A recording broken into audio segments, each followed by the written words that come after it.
गौरव।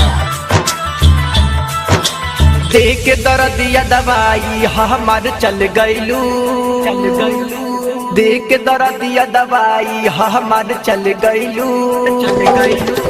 जी नमारी रानी बोला का कैलू, देख दर्दिया दवाई हमार चल गईलू। जी नमारी रानी बोला का कैलू। प्यार में वार तू कैलू नाजुक मर दिल पर, प्यार में वार तू कैलू नाजुक मर दिल पर।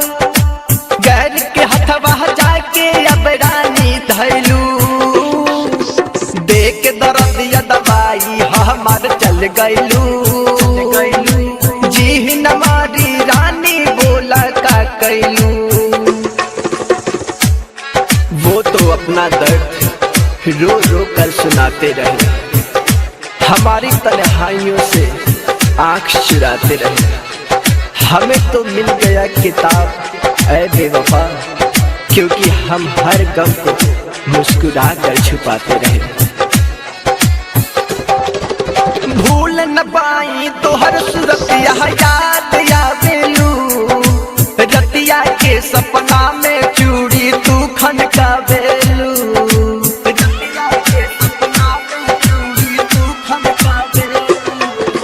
भूल न पाई तो हर सूरत यह याद आवेलू, रतिया के सपना में चूड़ी तू खनकावेलू।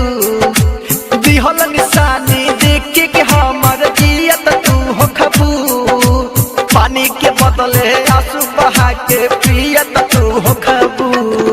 मुश्किल रहे तकिरिया काहे खैलू, और मुश्किल रहे तकिरिया काहे खैलू।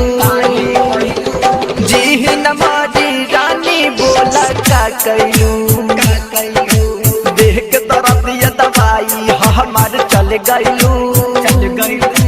जी नमारी रानी बोला का कैलू। मेरे इस दर्द की वजह भी तुम हो, और इस दर्द की दवा भी। वो तो नमक जख्मों पर लगाते रहे, क्योंकि मेरी मोहब्बत करने की वजह भी तुम हो।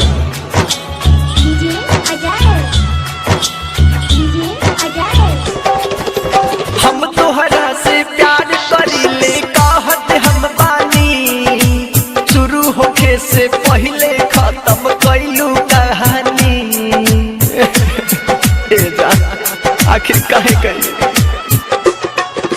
हम तोहरा से प्यार करीले कहत हम बानी, शुरू होके से पहले खत्म कैलू कहानी।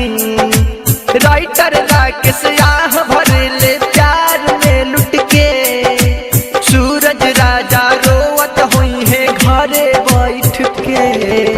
आपन होके काहे पराया तू कैलू, गैर के हथवा जाके अब रानी धैलू। देख दर्दिया दवाई हमार चल गईलू।